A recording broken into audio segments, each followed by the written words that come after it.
1993, the African nation of Rwanda. General Romeo Dallaire was about to take up the most important command of his career, leading UN troops charged with keeping the peace. Dallaire is Canadian, the son of a soldier, and a military man who says that his first love has always been the army.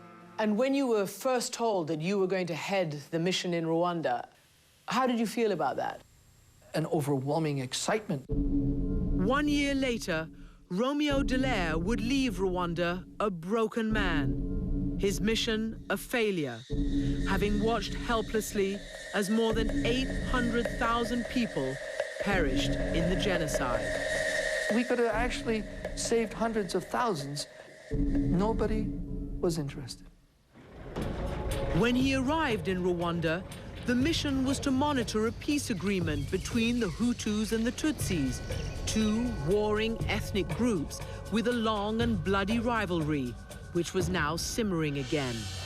The agreement, which called for Hutus and Tutsis to share power, was just a facade. Hutu extremists within the government were stockpiling weapons. General Dallaire was determined to keep the peace, and it was personal for him. He had been raised on vivid stories of heroic Canadian soldiers who brought hope to Europe after the Holocaust. His own father, his role model, had been one of those soldiers.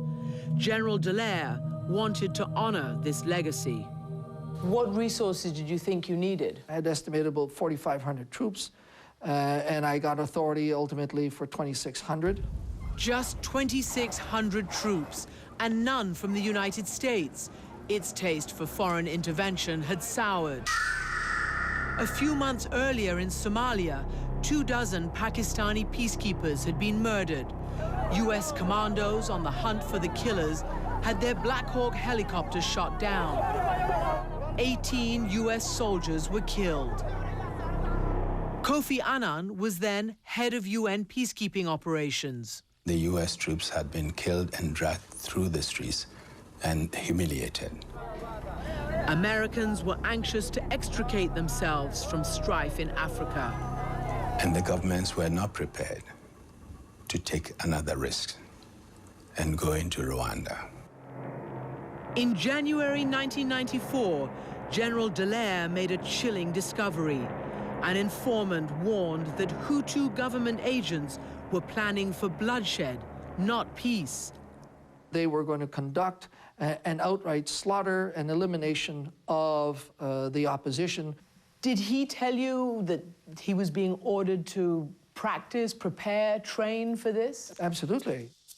General Dallaire sent this cable to UN headquarters in New York, warning that his informant has been ordered to register all Tutsi in Kigali. He suspects it is for their extermination.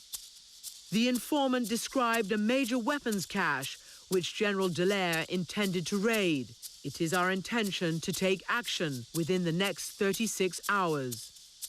Kofi Annan, concerned about the safety of Dallaire's limited UN force, responded, "We cannot agree to the operation contemplated, as it clearly goes beyond the mandate." When you got this response back, Yes. what was your reaction?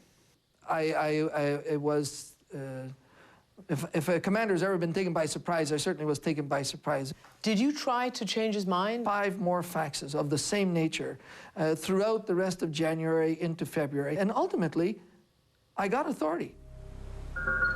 But it was too late, because Hutu extremists were about to begin their brutal extermination of the Tutsis. And General Dallaire would face a test, standing up not just to the killers, but also to world leaders who turned their backs as the rivers ran with blood.